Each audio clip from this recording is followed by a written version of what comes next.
So I like to answer questions by first asking a bunch of questions. And I appear on, a number of podcasts, and usually they have a direction or an interest. And so by finding out how the person that's interviewing me sees the theme, the broad theme of the podcast, I apply my dimensional analytic skills to getting an idea of what they're talking about, and then I can relate it to my areas. So I'll begin by asking you folks a question.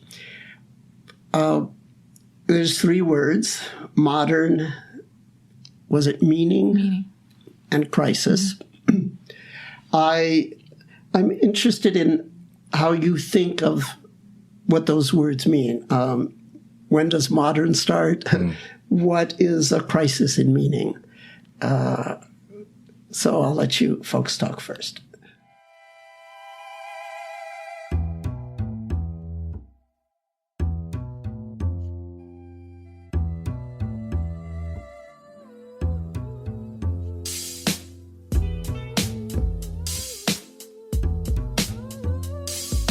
It is palpable. Our current environment is littered with information, noise, all types of distraction, and shiny new things. Would it not be amazing to train our awareness? Meditation is just that. You may think that you are sitting down doing nothing, but that is exactly the point. Meditation cannot be defined, and it may also be hard to teach, but it is precisely what many contemplative traditions have done for years and years. It is another tool in the tool bag of the human experience.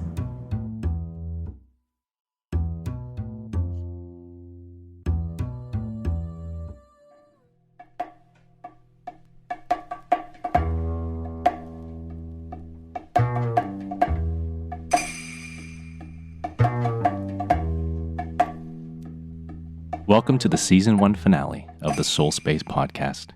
We are your hosts, Adrian and Thal. On this episode, we talk to Shinzen Young about mindfulness within the context of the modern meaning crisis. Shinzen is a renowned meditation teacher and neuroscience research consultant. We met with him in Toronto after he had just finished leading a meditation retreat.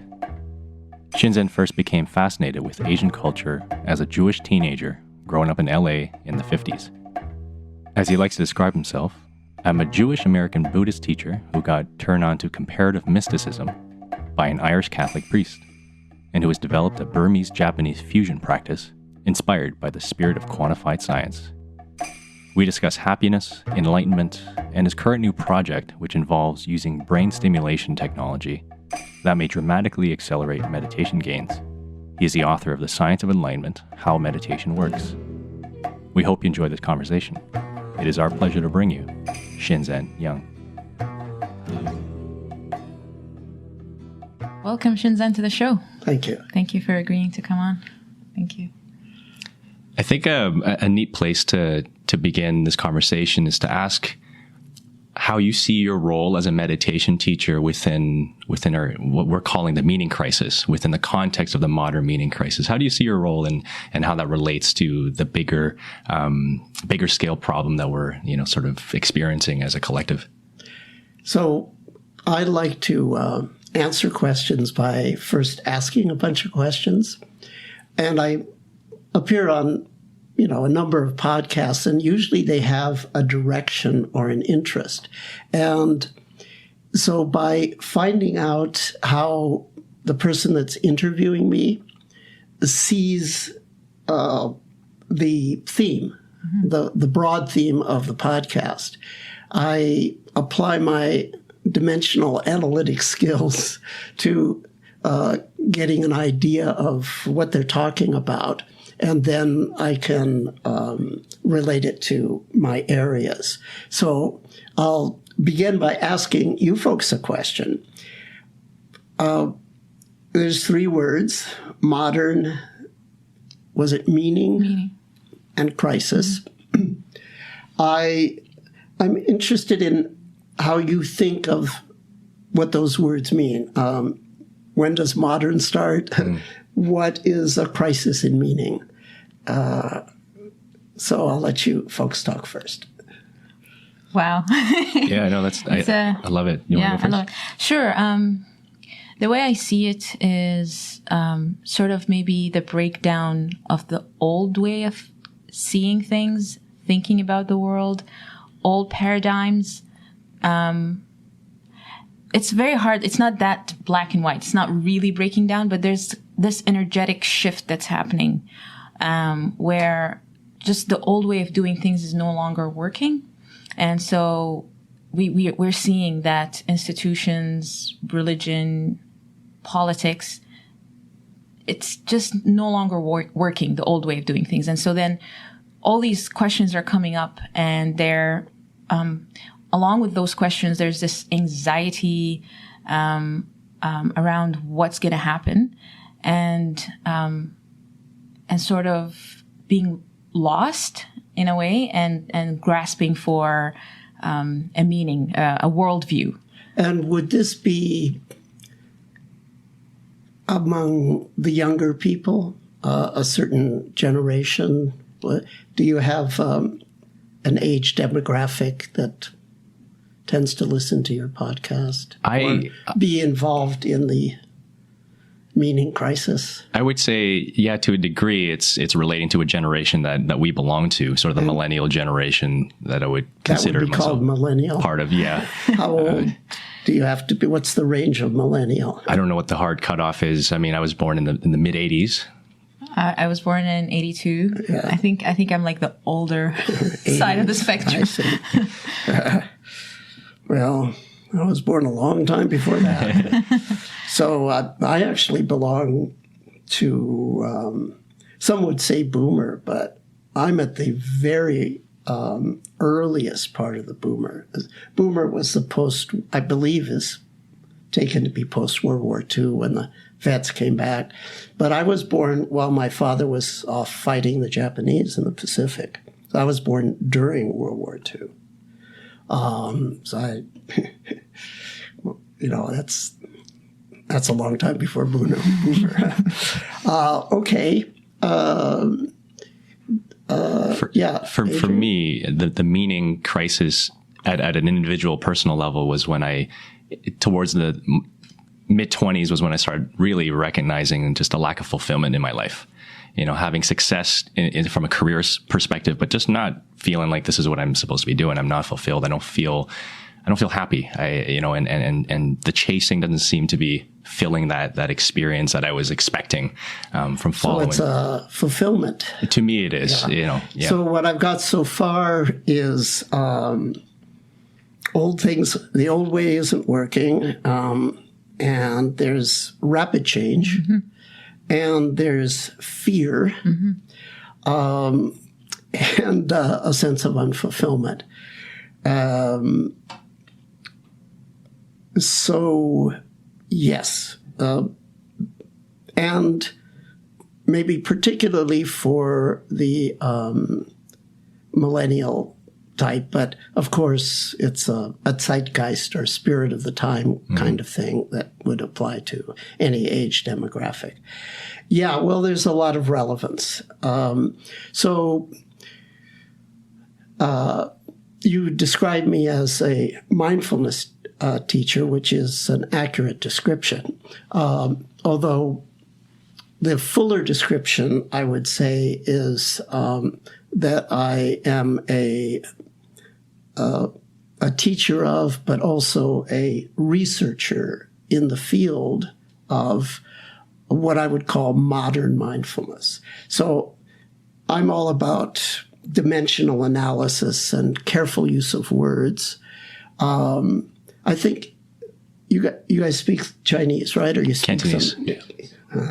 Not so good on Cantonese. But there is, Confucius had this idea of zhengming, which is translated rectify names. Should be pretty similar in Cantonese. But so that was an early influence. It's like, yeah, it's important to be careful about how we say things. So I'm all about careful definitions and axial, dimensional analysis of phenomena. So for me, modern mindfulness is a set term. I define it in a certain way. Obviously, other people may use mindfulness or other related words in different ways. But for me, modern mindfulness is what some people call secular mindfulness, or some people call mainstream mindfulness. But I don't like either of those words for various reasons. But we need a name for it.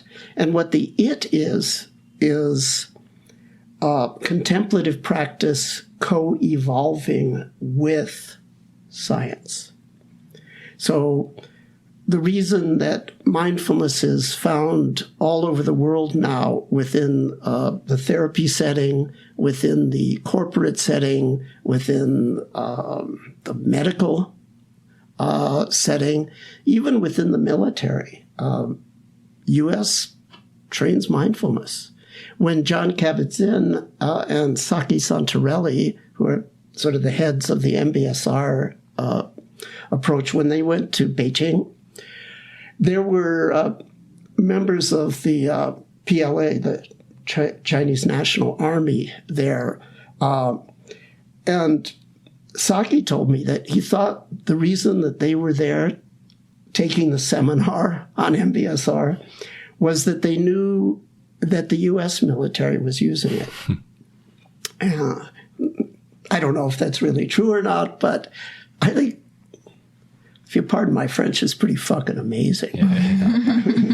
Competitive advantage. I mean, are we going to have I don't mind a mindfulness arms race. Okay, that's like a cold peace as opposed to a hot war.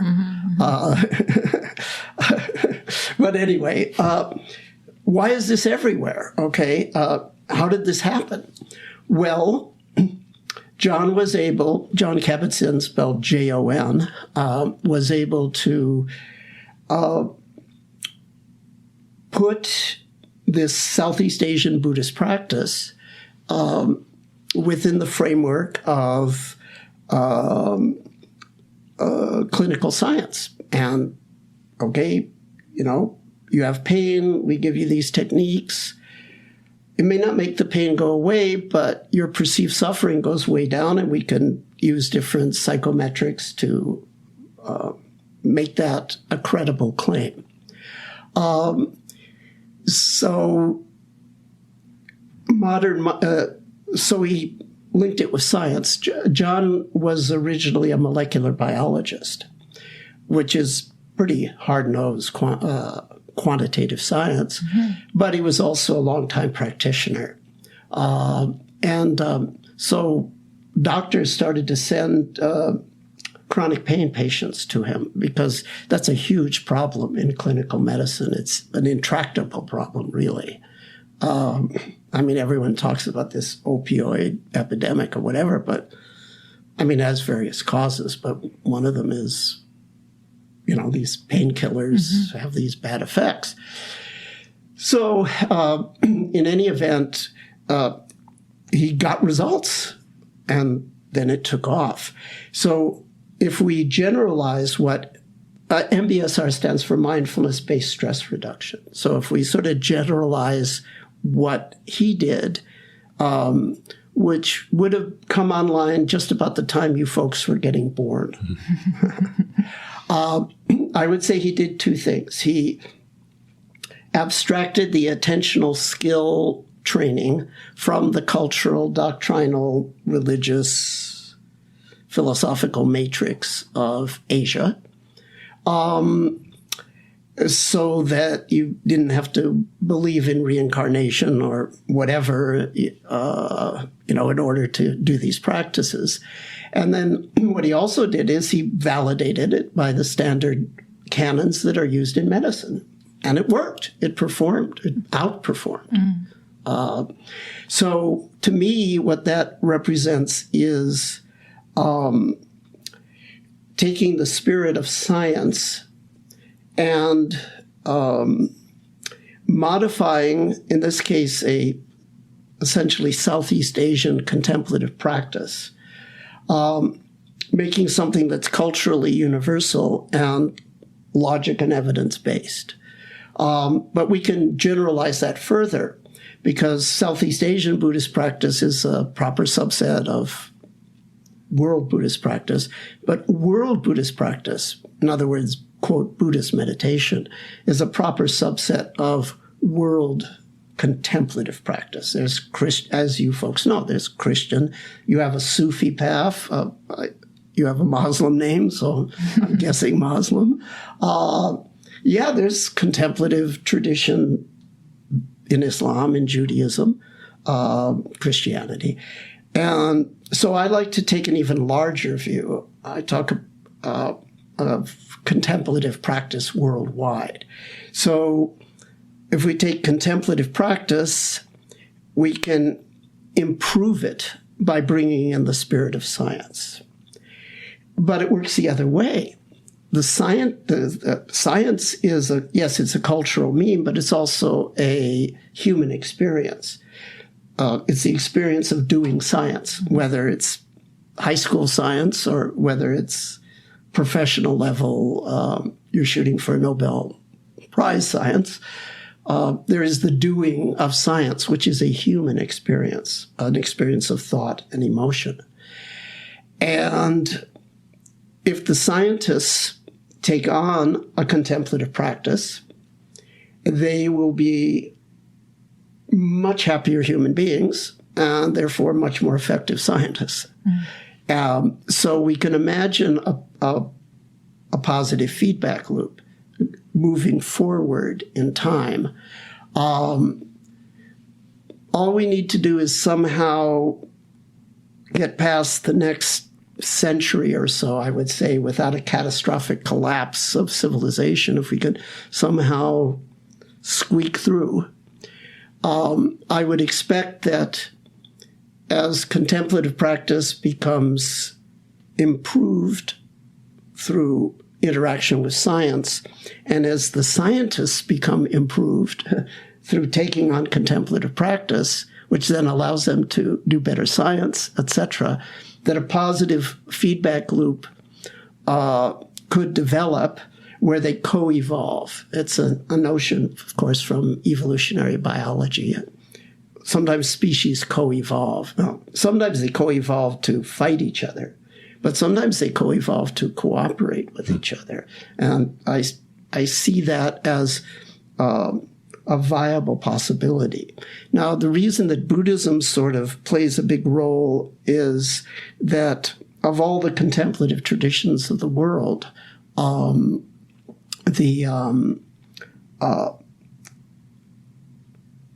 of all of the religions of the world, contemplative practice is most central in Buddhism. It's what it's all about, really. Secondly, in the Buddhist tradition, there's been very systematic and comprehensive analysis of what meditation practice is.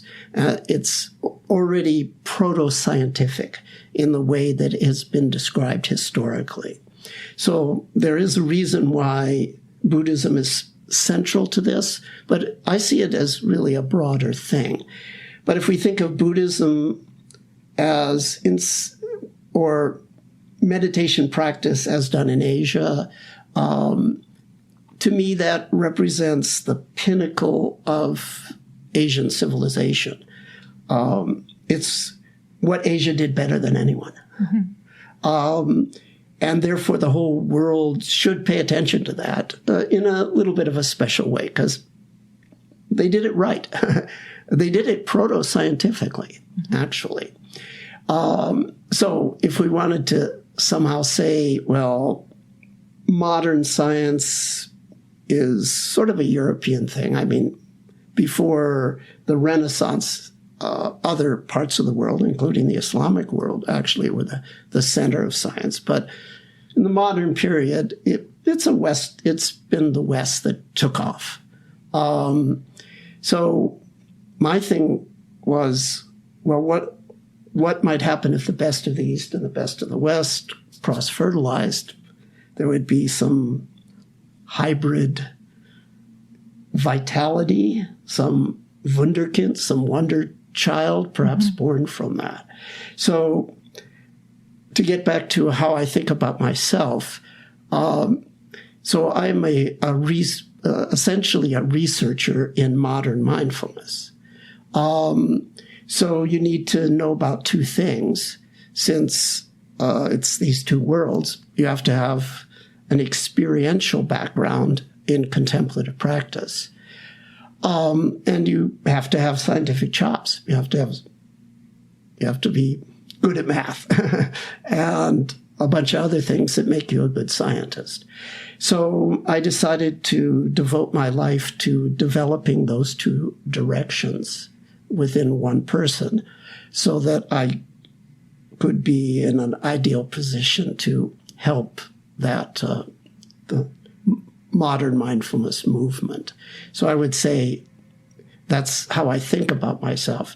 So you're asking a teacher and a researcher of modern mindfulness, what about this rapid cultural change? What about the fear of the future? What about this sense that the old things aren't working? What about this pervasive unfulfillment? And yeah, hell yeah. A modern mindfulness researcher would have a lot to say about that.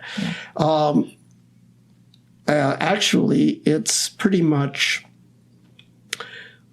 just a couple things that cover all of the above, actually.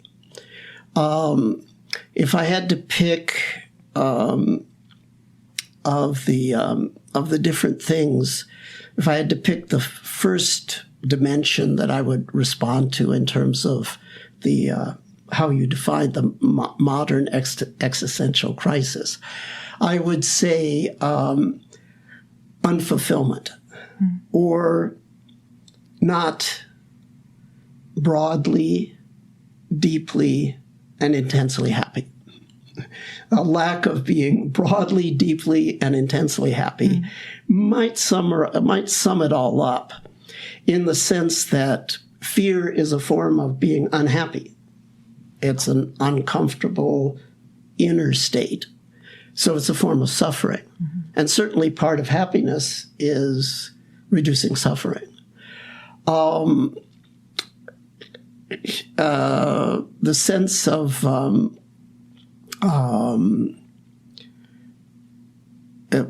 difficulty managing change, and particularly unpredictable change.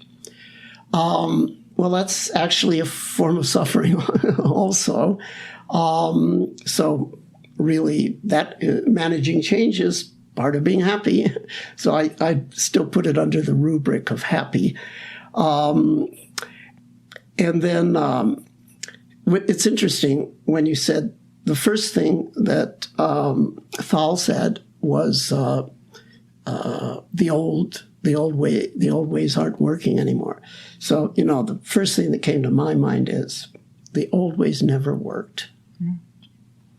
That was the first sentence that came up in Talkspace. The old ways never worked, ever, actually. East, West, ancient, modern. They sort of worked.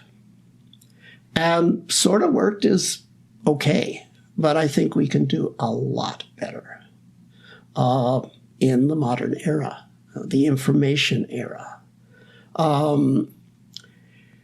So I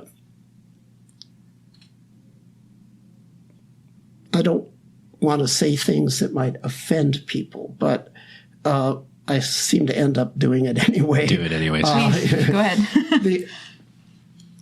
A lot of the old ways, not all, but at least the old ways in terms of post-Neolithic humans, maybe Paleolithic or whatever preceded that, that may be a different conversation. But, and this isn't all of the old ways, but a lot of the old ways were ways of being happy. So they sort of worked, meaning they sort of make you happy. You'll notice I mentioned 3 dimensions of happiness for an individual. How broadly happy they are, how deeply happy they are, and how intensely happy they are. There could be a 4th dimension, which is the scope of happiness. How many individuals are, to what degree, broad, deep, and intensely happy? And that would be, of course, a universal metric for happiness on this planet, without loss of generality. Well, actually, maybe with some loss of generality. So we're going to just limit the conversation to human happiness. And happiness of non-human species is important, but that's complicated, to say nothing of speculations about other types of sentient beings in the verse, the multiverse, whatever, however big this thing really is, which is, I'm guessing, probably much bigger than we could currently imagine. But in any event, that's speculative. So just limiting it to humans on this planet, basically we've got 4 dimensions to happiness. And so I warned you, I have this dimensional way of thinking about things. By the way, that's an example of what happens when your thinking process is profoundly informed by the spirit of science. That's one of the skills you learn as a scientist, is how to look at a complex phenomenon and diagonalize the matrix, find the eigenvalues, find the basic atoms, components, primes, canonical dimensions, whatever you want. These all mean the same thing, essentially, in science. Well, prime is in number theory, but it's analogous. So in any event, the goal is to optimize happiness. And I would claim that modern mindfulness, as I describe it, is key to optimizing happiness. So that means the greatest number of people with the greatest intensity, breadth, and depth of happiness. That's what we want. So I mentioned that Zhengming, I try to be very precise about names. So I have a periodic table of happiness elements. You can find it on the internet, although I revise it from time to time. It's not as big as the periodic table of chemical elements, but it is actually amazingly similar in some ways. So the one dimension I call how broad your happiness is. And there's 5 sort of basic columns.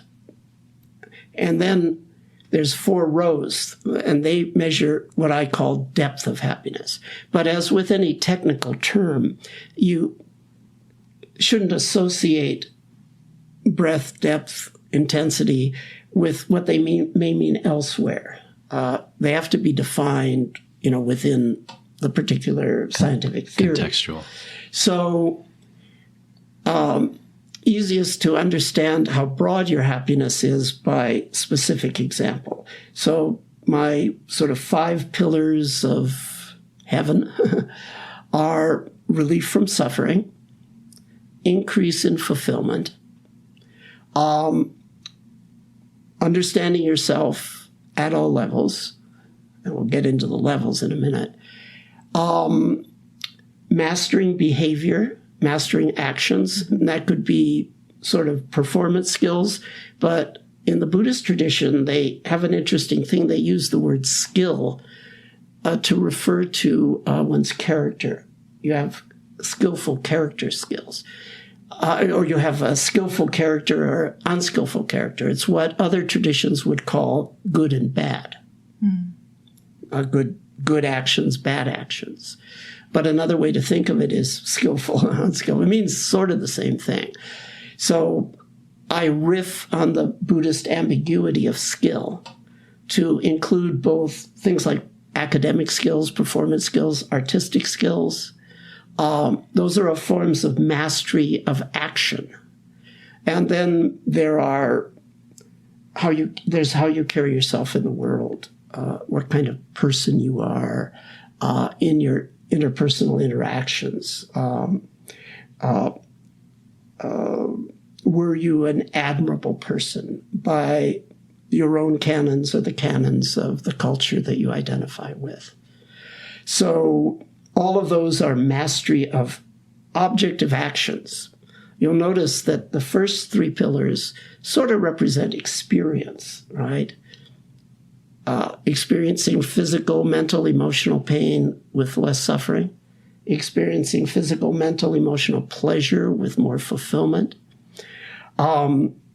understanding yourself at all levels, from the biographical to the transpersonal. These are all sort of, might be described as on the sensory side of experience.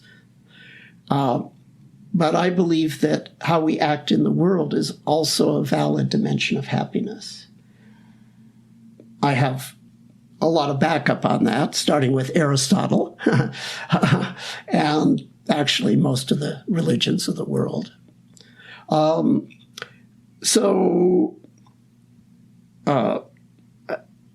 Acting skillfully, or mastery of action, that's dimension number, or that's column number 4. Column number 5 is service. Maybe not everyone thinks of that first. If you're in chronic pain, all you think about is the first aspect of happiness, all you care about.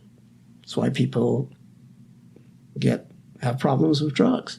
And problems with drugs are action in the world now, aren't they? That's mastery of behavior. So in any event, service, if you're in chronic pain, being of service to others may not be the first thing that jumps up unless you're really an extraordinary person. Every once in a while you get that. Someone that, that's how they cope with it. But as people mature, they will come to see that it's quite natural for a human being to derive immense happiness from serving others in various ways. So those are sort of, I would want for myself and for anyone else that we can check off all those columns, that we can give them a way of reducing suffering, elevating fulfillment, understanding themselves at all levels, and making positive behavior changes, and ultimately a happiness based on a larger identity that one serves. Now, so that's the dimension of how broad. It's a kind of qualitative dimension in a sense. And I believe a complete positive psychology needs to take into account all those aspects. What I call level is not what you might think. It's not how strong. It's how obvious a certain form of happiness is. The most obvious form of relief from suffering is get rid of the condition that's causing the suffering. But what if you can't do that? Well, maybe I can cover over the symptoms somehow. So without loss of generality, if I have pain, it's caused by a disease. Well, cure my disease. Good, we've taken care of the situation. Oh, you can't cure my disease. Okay, well then give me palliative care that covers it over. Good, now, no problem. still have the objective condition, but my perception of uncomfortable body-mind experience has been removed. Oh, the drugs cause addiction and eventually don't work. Doc, what can you do for me? I'm afraid what they're going to say is learn to live with it. Which may not be a very satisfying answer. Try not to get addicted and learn to live with it.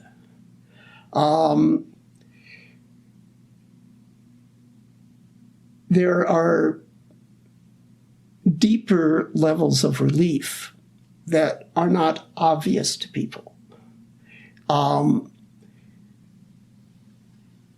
And entail mindful awareness skills. You have to have mindful awareness skills to get those less obvious forms of relief. Analogously, there are less obvious forms of fulfillment, less obvious forms of self-knowledge, less obvious forms of service, et cetera, et cetera. So the deepest part of my grid is the least obvious. Those also happen to be the ones for which mindfulness skills are critical. You can't get them without mindfulness skills. And they also are the ones that work when nothing else works. It's the heavy guns. So how intense a person's happiness is, well, if you imagine this sort of two-dimensional grid, then each box, has a certain height, creating a sort of a two-dimensional profile, right? How happy am I?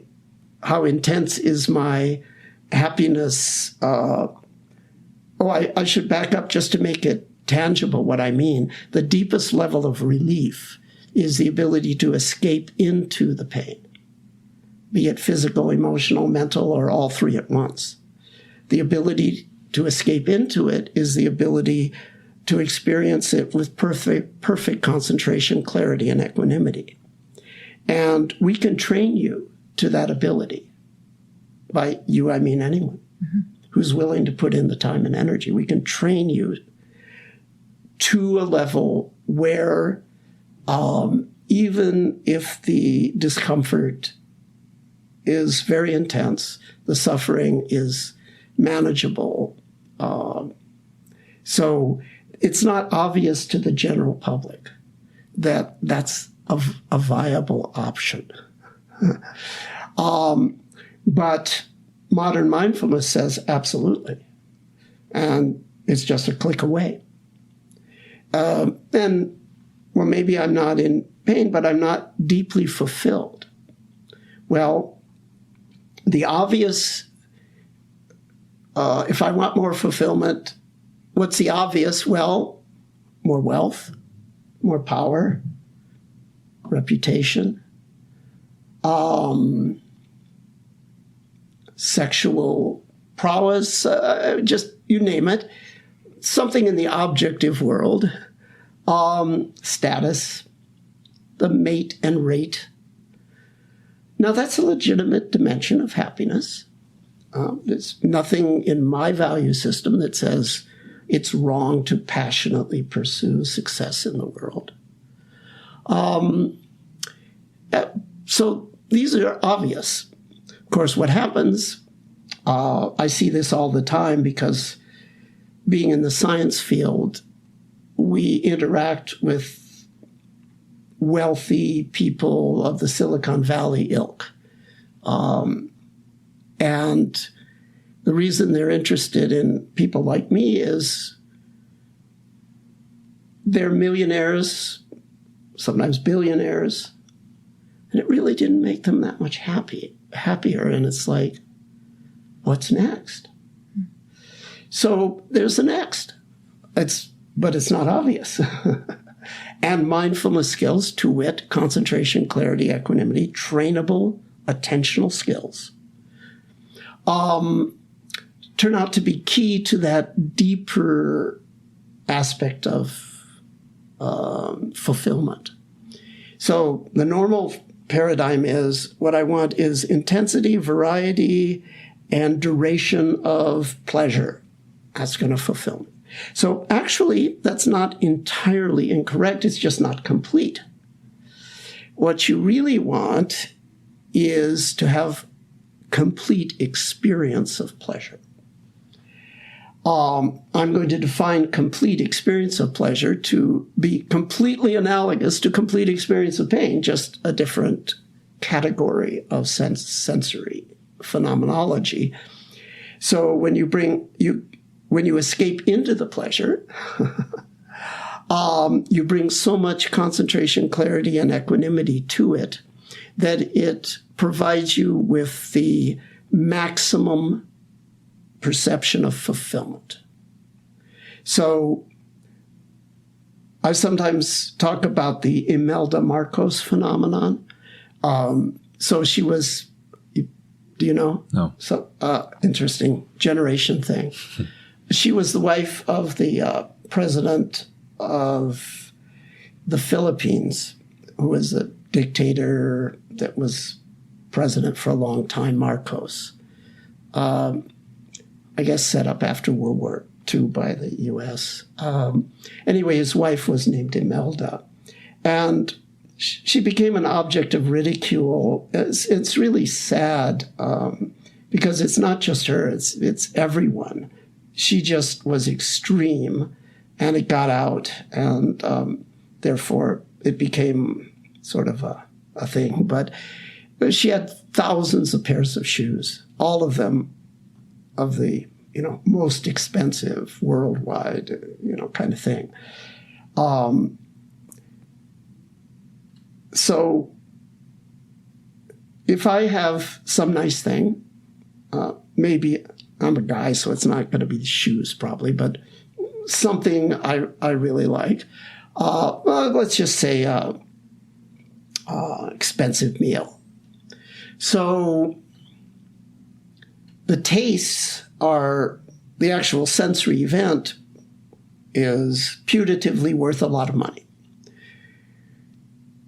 How much fulfillment I derive from that intensity, duration, and variety of pleasure that is this banquet, how much fulfillment I derive is not just a function of the sensory experience, it's a function of how completely present I am to that sensory experience.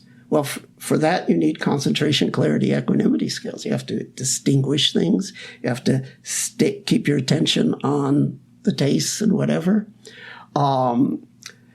And you have to not grasp on moment by moment to the pleasure, because if you grasp on microscopically, you won't be fully present for the next moment and the next moment and the next moment.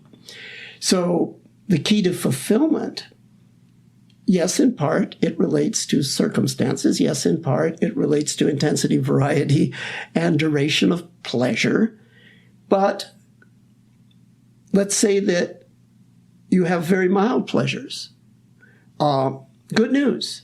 With mindfulness skills, you can derive enormous fulfillment from that. Bad news. If you conspicuously lack those skills, if one pair of expensive shoes doesn't fulfill you, so pleasure times mindfulness. If the mindfulness is 0, fulfillment equals pleasure times mindfulness to a linear approximation. It's a much more complicated function, no doubt. I don't want to sound mathematically illiterate. That's my ego, my pride. To a linear approximation. We could say that fulfillment equals pleasure times mindfulness. Unfortunately, if mindfulness is at 0, that means one pair of expensive shoes gives you 0 fulfillment. 10 times 0 still to 0. 22,000 times 0 is still 0. So there's a bad news thing, and that's the Imelda Marcos phenomenon, which is no one taught her how to be fulfilled systematically. So for the deeper version of fulfillment, mindfulness skills are critical. Then there's understanding yourself. Well, what's the self? There's the biographical self. There's the archetypal self. You mentioned some influence of depth psychology. Mm-hmm. Would that be Freudian, Jungian idea of depth psychology? Or because that's what those usually mean. Jungian depth psychology. Yes. Okay, so that deals with what I would call the archetypal self. Yes. Or the collective unconscious, what have you. That's a deeper level of self than the surface biography self. But I would distinguish two more levels of self-understanding that are not obvious, that critically involve mindfulness skills. One is to understand yourself as a sensory system. That's the path to enlightenment done in Theravada practice, Southeast Asian practice. Then there's understanding yourself as a kind of primordial perfection. That would be your soul space, to riff on the name of the podcast. So that would be the deepest level. Now, that's the paradigm for enlightenment that you get in Chan, or at least some forms of Chan, aka Zen, Sun, Tien, different names in East Asia. Tien is the Vietnamese pronunciation. A lot of that deals with what they call the Fo Xing, the Buddha nature. Gou zi you Fo Xing, you wu. Gou zi is a dog. You have Fo Xing, the Buddha nature. You, or wu, not have. Would be pretty similar in Cantonese, I'm thinking. That was a famous koan, or a Zen question. Yes or no, dog have Buddha nature? So the Buddha nature is the Mahayana formulation for a kind of primordial perfection that is literally our soul space, that is the deepest and broadest sense of self. So in the Mahayana and extending from that Vajrayana, like Tibet, the Mizong, the like esoteric tantric Buddhism, in those traditions, enlightenment not always, but often is formulated not in the sense of something you achieve, but something you notice, that nature was always there. So that's your deepest level of understanding. So if you untangle yourself as a sensory experience, that leads to a liberated experience of the space of self. It becomes a place to live, not a place where you're imprisoned. So that's a Southeast Asian paradigm. And we could take a trans-Himalayan / East Asian paradigm of, but below that, all along, there was never any need to train because of the deepest sense of self. Mm. But the problem is, although there's no need to train, there's still a need to train because it's just an idea until you notice it. The it meaning this primordial perfection. So in any event, to summarize, if we think of modern mindfulness, so you asked me, and I'm a modern mindfulness researcher / teacher. So I guess you call it faculty. I'm part of the modern mindfulness faculty. I teach and I do research. The research, So in any event, you asked me as a modern mindfulness teacher researcher, how would I respond to the crisis of meaning, etc. And then you gave me the meaning of the crisis of meaning for you. So I would summarize it by saying that the old ways sort of worked. And we don't even have to get rid of the old ways. But there's a larger way that either replaces the old ways or is in some sort of détente with the old ways, or maybe even a complementarity, depending.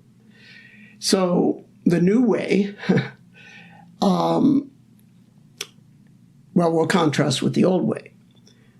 The old way is, here's a list of beliefs. Here is a list of social customs. Here's a list, and in some cases, an amazingly elaborate list of what's right and wrong. Now, keep your nose clean, follow this list, and depending on the tradition, it will be general guidelines, or it could control literally every moment of your life. My background is Jewish. You're Islamic. Same, yeah. You know. Yeah. You know what that is. So here's the rules, here's the customs, here's the beliefs. Join up, and you'll be happy. And it actually sort of works. Some people are freaked out by fundamentalist religion. I'm not freaked out by it. I think I understand it. To be honest, I may not like it, but I do think I understand it. It sort of works.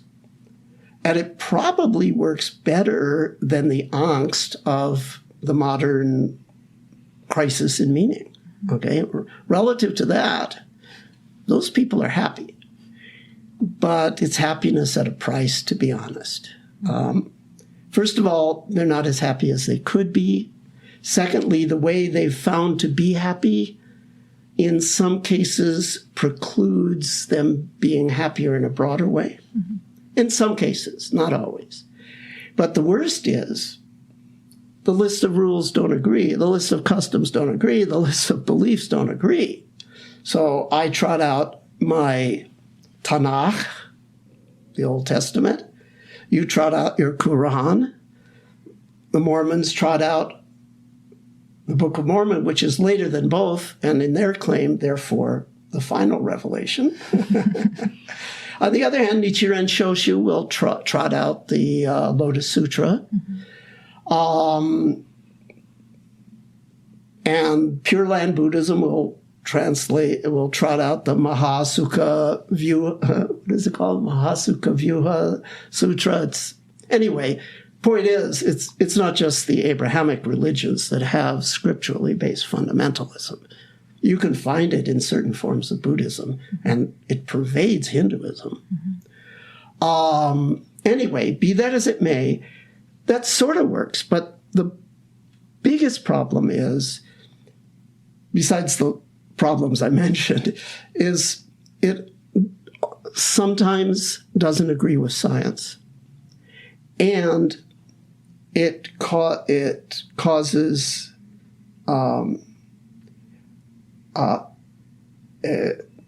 us versus them mentality that then leads to crusades, jihads, what have you, and a lot of other problems.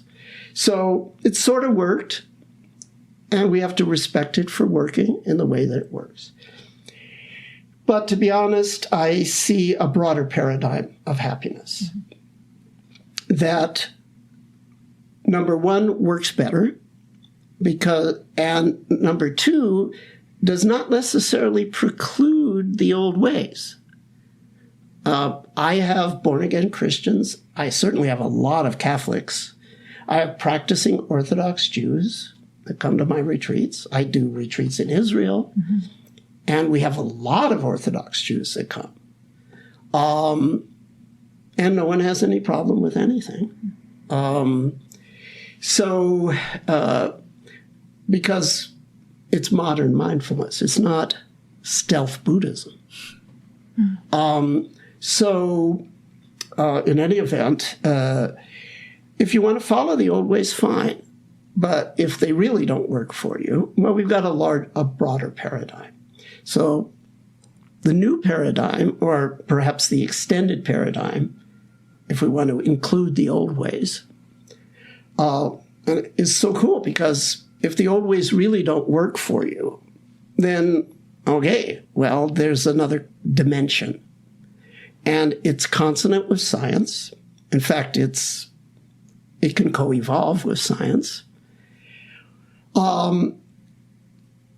But it doesn't involve these lists of norms.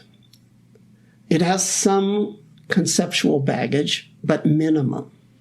The minimum conceptual baggage is there's an attentional skill, or you could call it a mind power if you want. Mm-hmm. But mind is a very ambiguous word.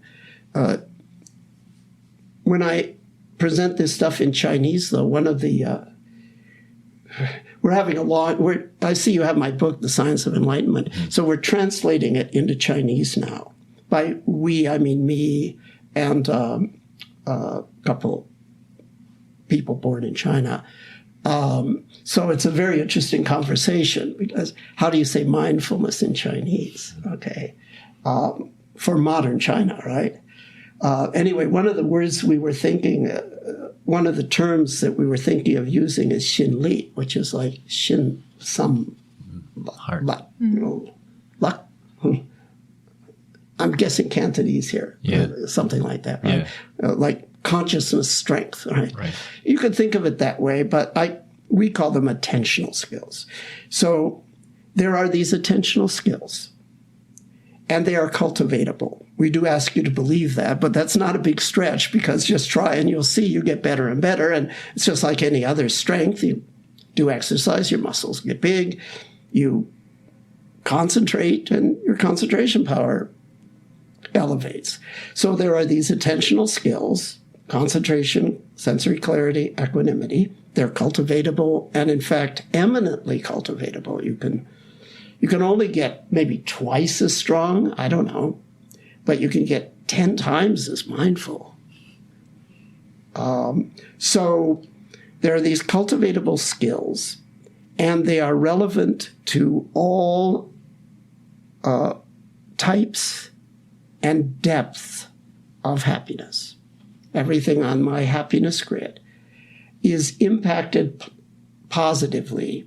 In other words, happiness is optimized at all levels, not just the deepest level, but the mindfulness skills are related to surface level of happiness also.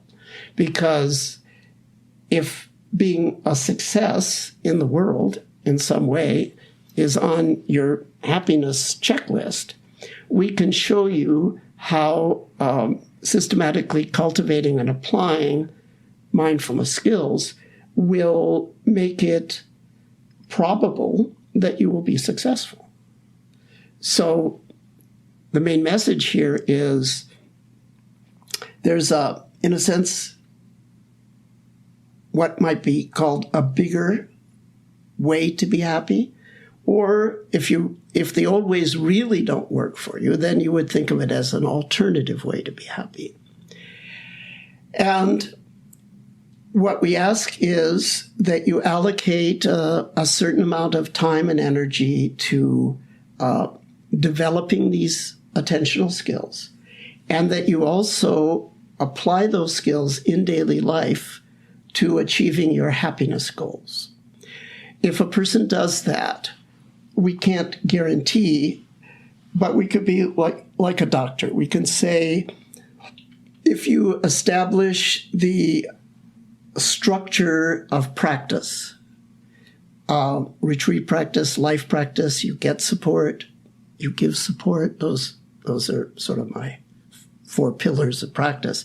If you establish that structure in your life, it's like a fitness regimen, except it's a psycho-spiritual fitness regimen. But it's no more demanding than a fitness regimen. That's why you can be hopeful, because there was a time when no one worked out, no one jogged. I remember. I remember the transition. I can remember buying my first pair of running shoes because people say, everyone's jogging now. What the hell's jogging? Well, you just run. Well, what's the point? And then it's like, well, it turns out there's a big point to it. And no one was doing it. But then people were talking about it. And so it's like, oh, okay, I got some running shoes. And I can remember running around the block and getting winded instantly. It's like, this sucks. Why? I don't want to do that. But then, no, you just keep doing it. You get better at it. And sure enough, in a month, I was running a couple miles. Now, I was in my 20s. And you could do the math on that, when that would have been. So it's like there was a time when no one had systematic fitness training. Now, a lot of people do. It's not unreasonable to think that there'll be a time in the future when a lot of people have systematic mind strength training or, quote, mindfulness training. So the hopeful news is that if you're willing to establish a sort of psycho-spiritual fitness regimen, and I would say that the single most important factor for that is to have a competent personal mindfulness coach. If you want one, just go to unifiedmindfulness.com, go to support, send an email to my main trainer, Juliana Ray, and she'll get you set up. Now, of course, that's not the only game in town. There's many, many, many mindfulness programs. But as I say, one of my great sources of joy is that I can say, if you want to have a personal mindfulness coach, now you may have to pay for that. Well, you pay for a therapist. You pay for a competent workout coach. Now, her people do a lot of pro bono work because this isn't a for-profit industry. But the most important pillar is a competent personal coach. You give them your happiness list. Here's my checklist. Here's my sources of suffering. Here's where I want to be more fulfilled. Do I want to understand myself psychologically? Okay. Do I want to go a little deeper? Okay. Here are the behavior changes I want, etc. You give them your laundry list for happiness. And then they guide you in the process of achieving that goal. Now, just as a personal health regimen is, you have to keep it up your whole life. I just came from the gym. I'm 75 years old. I mean, my body is very deteriorating, relative to when I was 25 years old. But you keep it up for your whole life as best, as you can. Now, the thing about physical health, though, is it deteriorates with time. It's an uphill battle, right? That eventually you lose. You get injured, you get sick, you die. But the psychospiritual dimension of growth works exactly the opposite. The older you get and the more feeble your mind and body become, the more powerful your underlying spiritual vitality. Thank God. Because if it didn't work that way, I'd be up shit creek without a paddle. So the good news is that if you're willing to do that, and as I mentioned, if I had to say one thing, is get a coach, because the coach knows the model, knows the turf, and if they've been certified by my organization, they're certified to a certain level that and if they can't handle the levels of happiness you want, then they refer you to a coach that can. Let's say you want classical enlightenment as per the the path of purification described in Sri Lanka in the 6th century. It's like, that's my happiness. I want stream entry. Well, I'm not saying every unified mindfulness coach has the confidence to lead you there, but plenty of them do. But that's probably not on your happiness list. It's probably, I just want to have less mental turmoil and less emotional distress, or I want to do better in school or improve my tennis game. So that's where we start. We start there. But the paradigm, the perspective that we give you, and the attentional skills that we impart, and the focusing strategies that you can apply as you go about daily life, all of that is the same, essentially, regardless of what your goals are. So the incredible thing about modern mindfulness is it is an upaya for the modern age. Upaya is a Buddhist concept. How do you reach people? Most people don't care about enlightenment. Actually, a lot of people may not even care about being a good person. That's true. I've actually had students that were criminals, professional criminals. Now, I can't, I couldn't affirm their lifestyle. Mm-hmm. But I taught them. I will teach them, because I'm setting the stage for possible lifestyle changes. I'm fine with that. Not everyone even wants to be a good person, but everyone has something they want.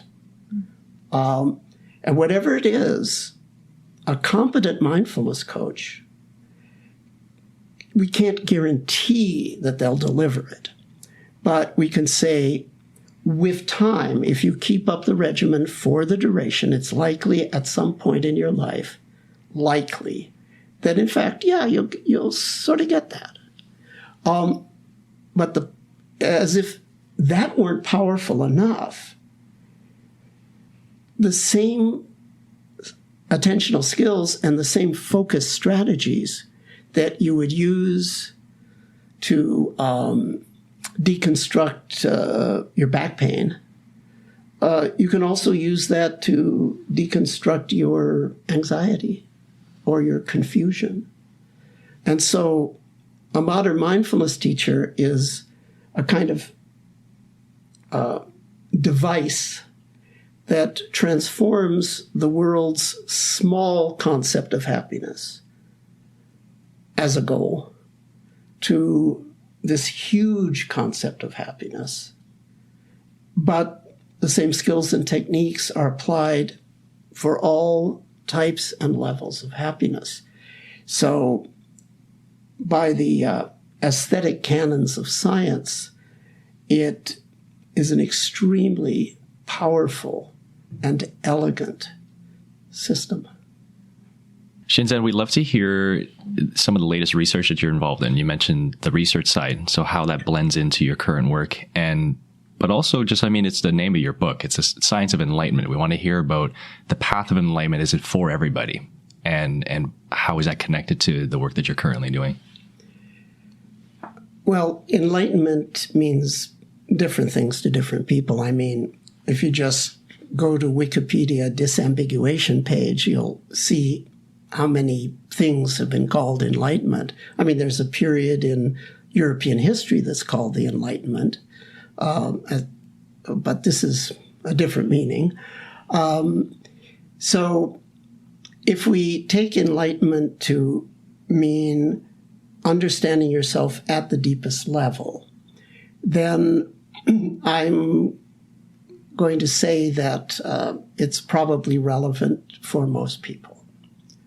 In the sense that if understanding yourself at all is relevant, then understanding yourself at the deepest level would be relevant, I would think, as a natural consequence. And also, so because most people want to understand themselves at least at some level, just extrapolating from that, then if we take enlightenment to simply mean the deepest level, then that's relevant to most people because that's just the next step after the next step of understanding yourself. It's also relevant because sooner or later, everyone dies. And you might die quickly, just die in bed or, something, accident just takes you out. But a lot of people aren't going to die quickly. They're going to go through a dying process. And all the structures that they use to cope will eventually be broken down and stripped away by that dying process, or at least a lot of them. In other words, a lot of the surface stuff that constitutes our identity, the surface self, that's getting ripped away in the dying process. I mean, like hour by hour, day by day, minute by minute. So a lot of people are going to go through that. And there's a natural, in all the humans that don't die quickly, really quickly, anyone that dies consciously, is going to have to go through all of the surface levels of self being majorly fucked up and stripped away. So if you have some sense of the part of you that is so deep that it is immune to that, if you have some sense of that before the dying process, then your mortality, the mortality of everyone you care about, has a different context. Furthermore, of course,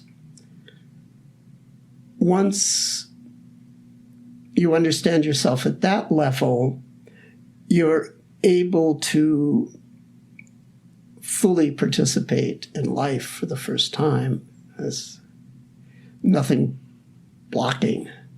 The doingness of the personality, the somethingness of the self is gone, but the underlying doingness, the verb, the dynamic space that is the soul, that is deeper than an individual's life and death.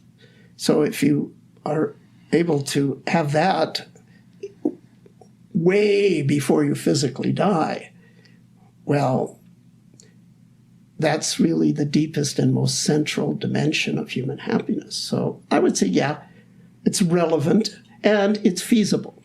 And so it's important to realize, I repeat, enlightenment is used in different ways by different people. So here what I'm talking about is what in the Southeast Asian tradition is called stream entry, and what in East Asia is called seeing your nature, 见性.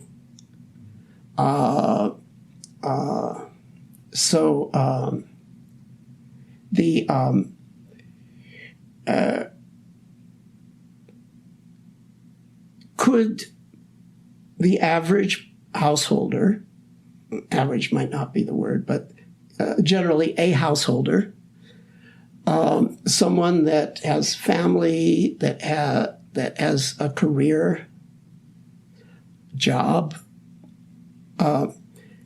is it feasible that in their lifetime that level of enlightenment could be achieved? Yeah, it's feasible.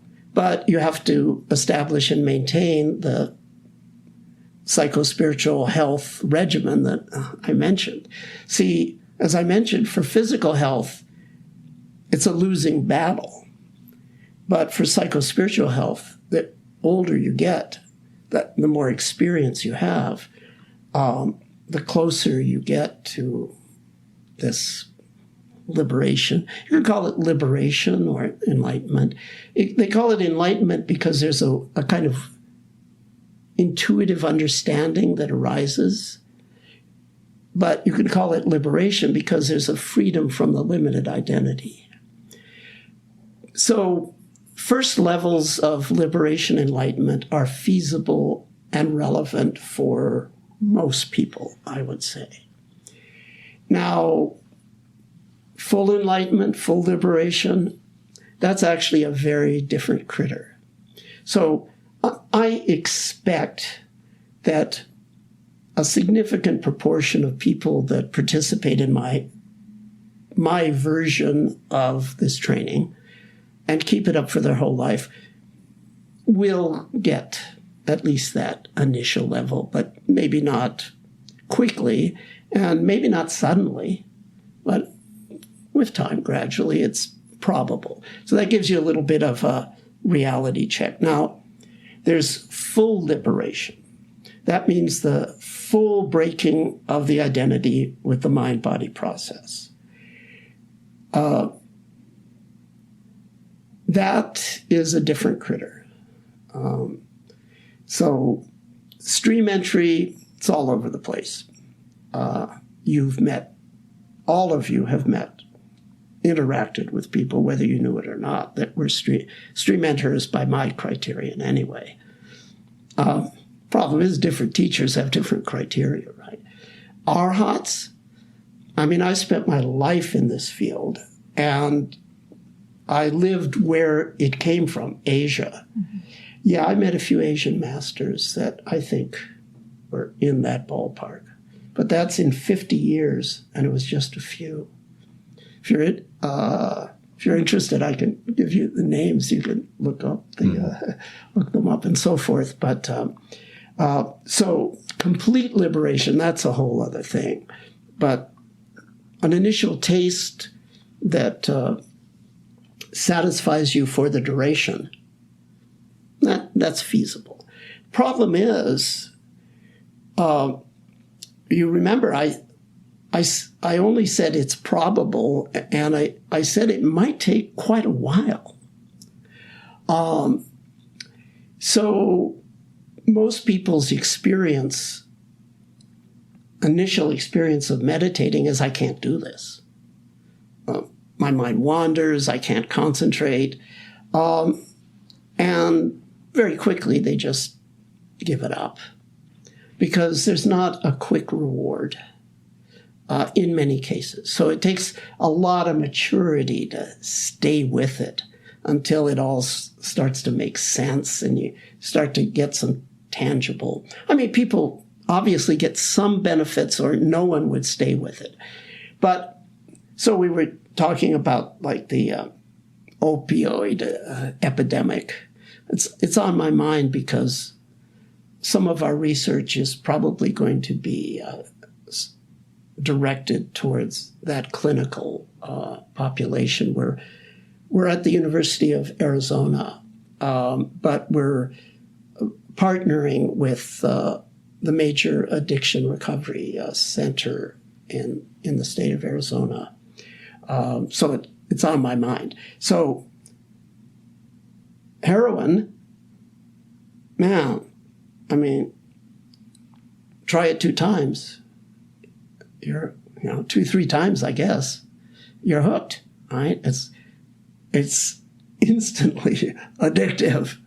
And it changes your whole life for the truly horrible, in a truly horrible way.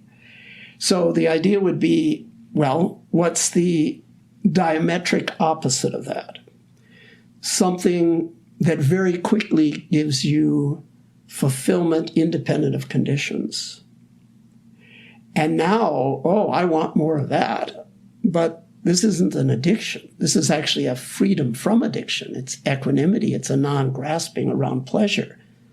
So the idea is that if we could enhance the training protocol that currently exists, which is, as I mentioned, retreat practice, life practice, get support, give support.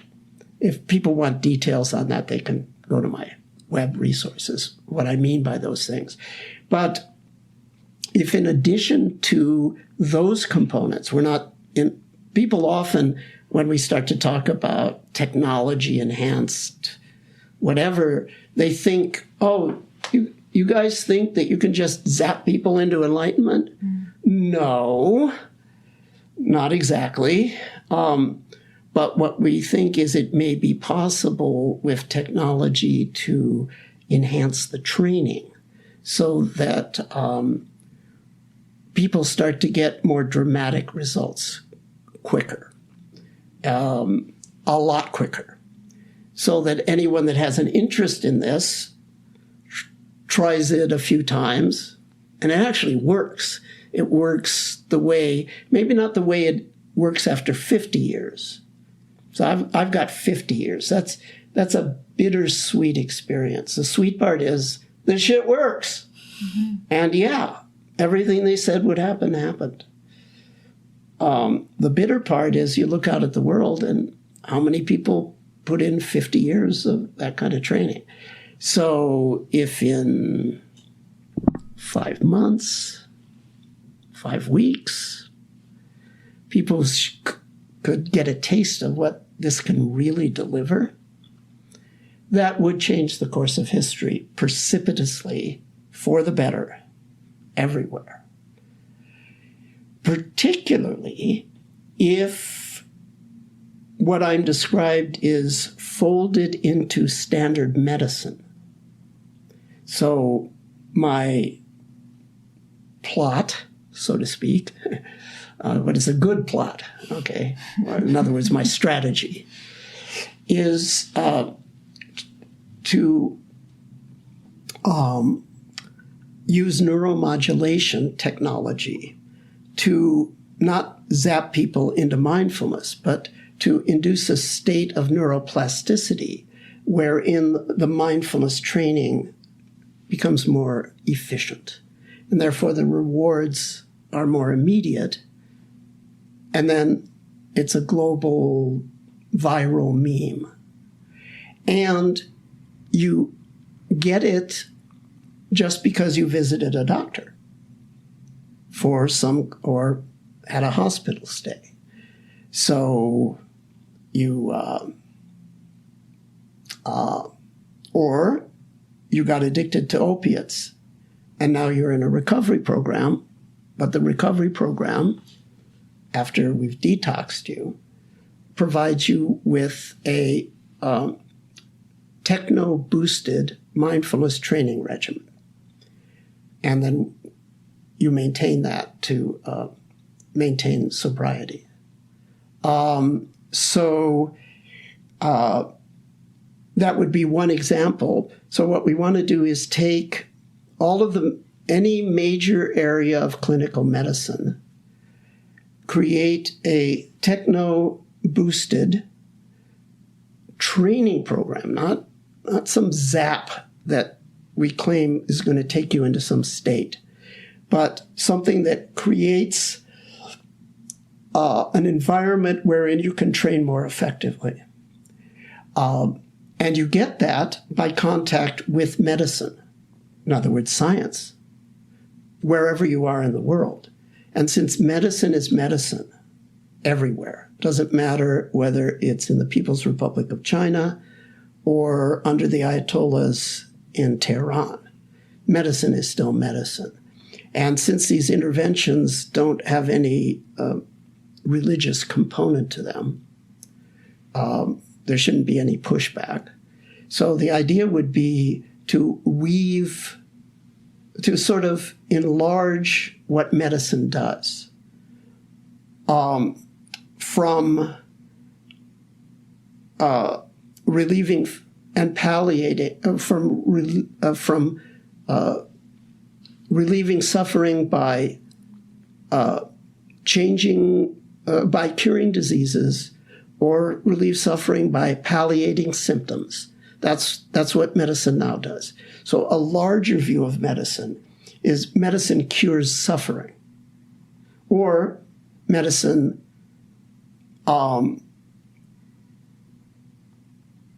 allows you to be happy at the deepest and broadest formulation. And that's what medicine delivers. So this would then make optimal happiness part of all human cultures. So that's the dream. That's the Holy Grail. Now, the trick is, are there neuromodulations that can do this? A lot of people claim that they have that, to which I say, bullshit. And here's why. If we really had that, or if we have had that for a while, see, one of the things about science is that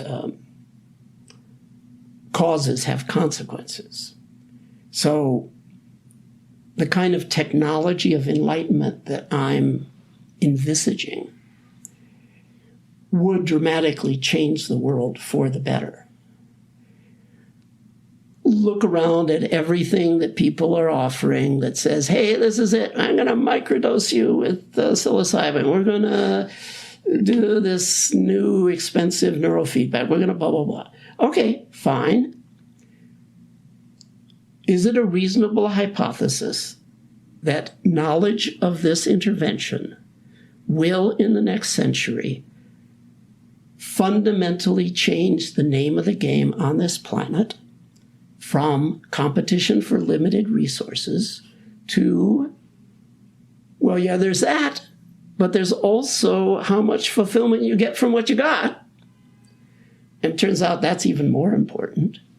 Will these technologies end war, more or less? Will they end social injustice, more or less? Will they end violence? Well, I said wars, so crime. Okay. Is this super neurofeedback or this microdosing of psilocybin, is this all we need? This plus 100 years? Essentially, this planet is now heaven on earth? Extrapolate. I don't think so. Not even remotely. I don't know.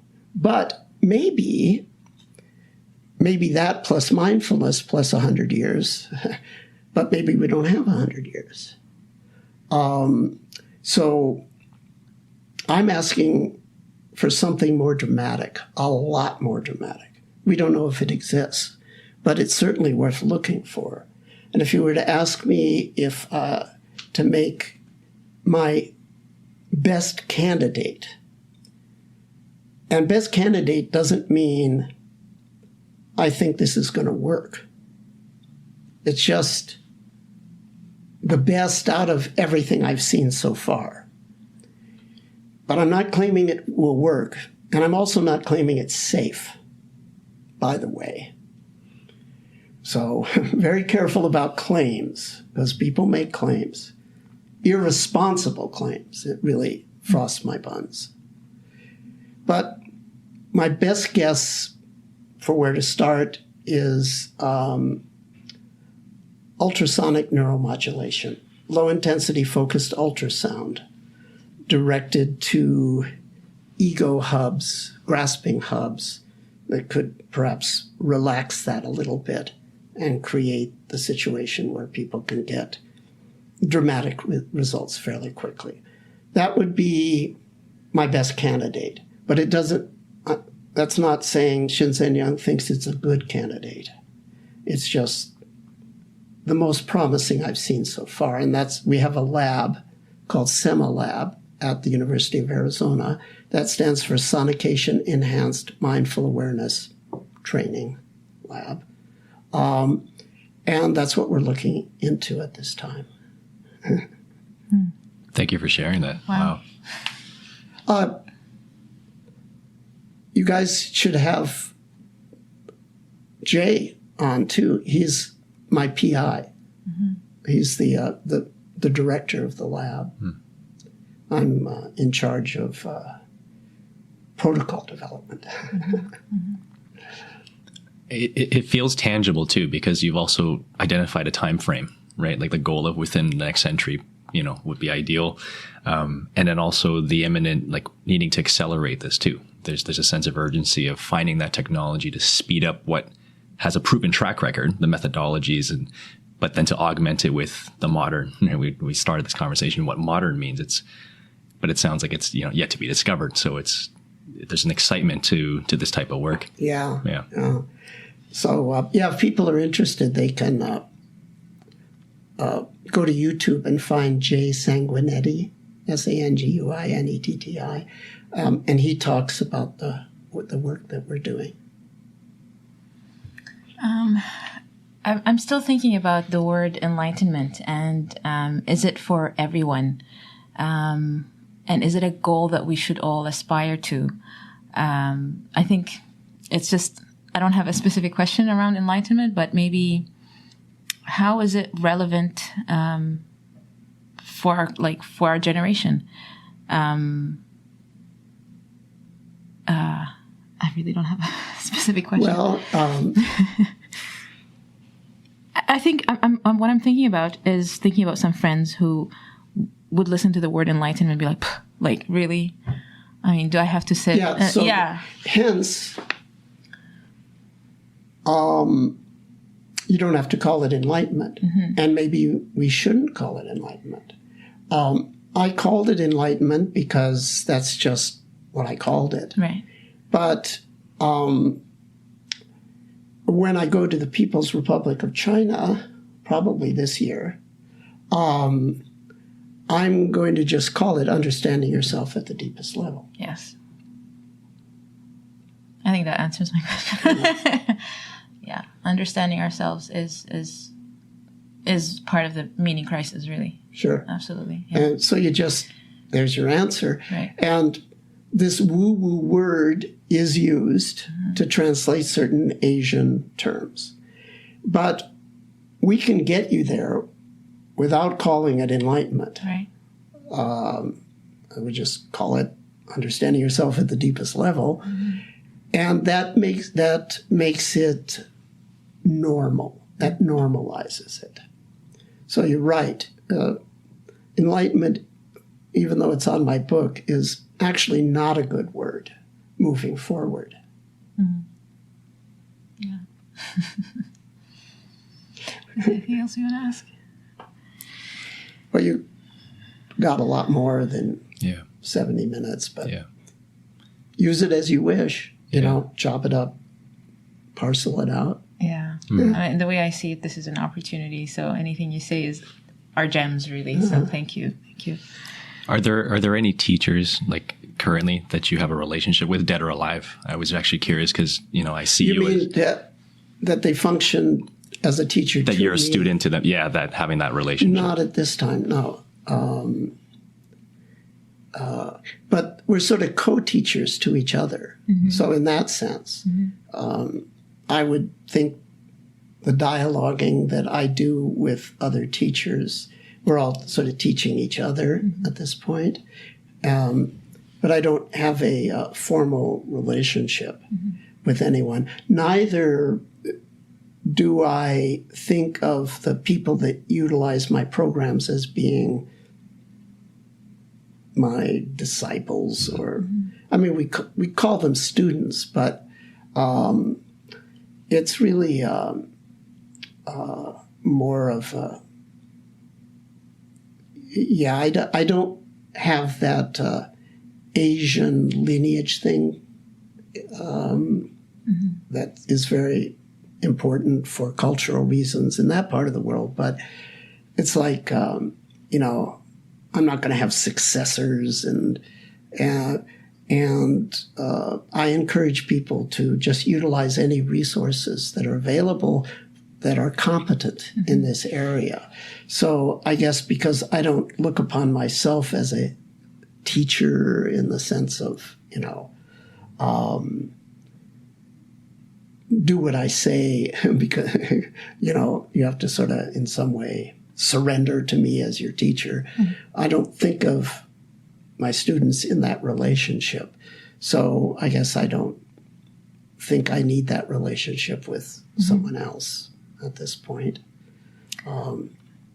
Actually, I The Science of Enlightenment in an audiobook, and I've been listening to it on and off. And there was a story that you mentioned, speaking again of, and I love the word enlightenment. You one of your teachers, you asked him to, I hope I'm getting this right. You asked him to teach you an advanced form of meditation. Yeah, right. I really love that story, and maybe you can share that and the experience of enlightenment moments. Can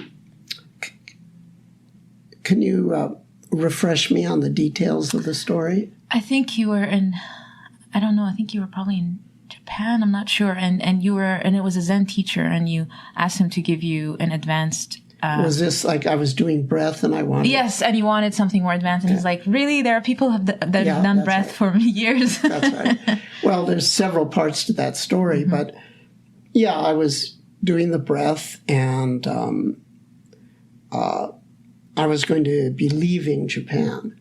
So, now I'm conflating the past. Hold it just a second. That's what happens. No, it was not when I was about to leave. I'd been practicing for several months. The standard Chan breath counting. Then I went to him and I asked for a more advanced practice. And because he was Zen, there's sort of, some of the Zen masters are ferocious. It sounds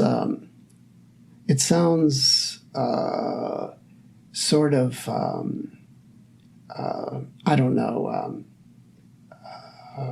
romantic or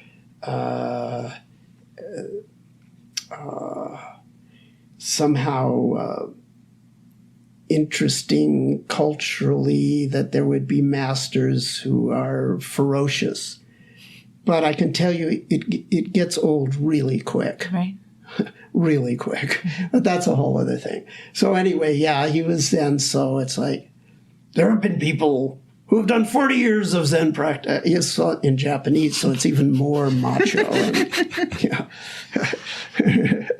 Try to remember the original Japanese. But anyway, it was like, who do you think you are, kid?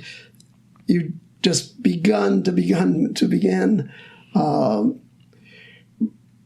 And it's true. Now I've met people that spent 40 years at the tip of their nose, and it worked. That did it. But did you want me to say what the more advanced practice was? Yes. Yeah. Well, it wasn't really a more advanced practice. That's sort of the whole point. It was a different practice. Yes. It was self-inquiry in the Buddhist form. Answer this question, who are you? Which, of course, is you're being asked to understand yourself at the deepest level. So it all comes full circle. Back to enlightenment. Absolutely. Yeah.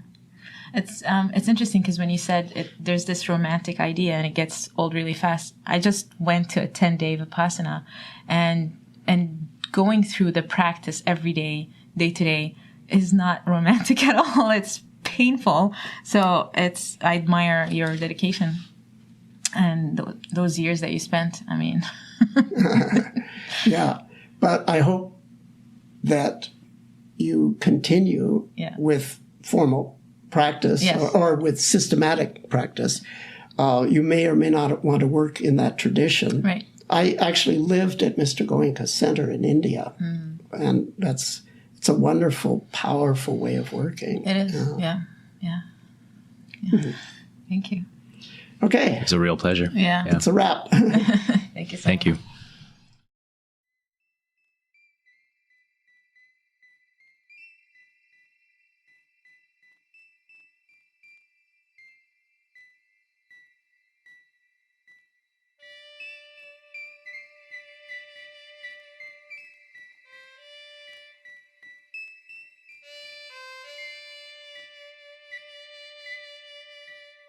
Depth and nuance have become a rarity. Don't you see there's a crisis of clarity? Heed the call. Heed the call and drop your vanity. You have become enamored. You become distracted. Words, images, and hollow theories. Are you not tired of your own bullshit? There's a crisis of meaning. Wisdom and knowledge seem to part ways. Misaligned information seems to breed misaligned beings. So there is a crisis in meaning. So where is this crisis in meaning? Is it out there somewhere, threatening to annihilate us? Can we touch it?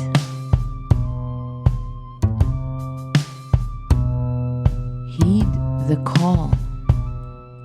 Heed the call. And drop your vanity. Do not miss the sound of your own heartbeat. Slow down. Slow down. You have become oh so powerful, oh so knowledgeable. Drop your vanity. Beauty is unfolding at every moment, despite division, despite derision. You are simply beautiful.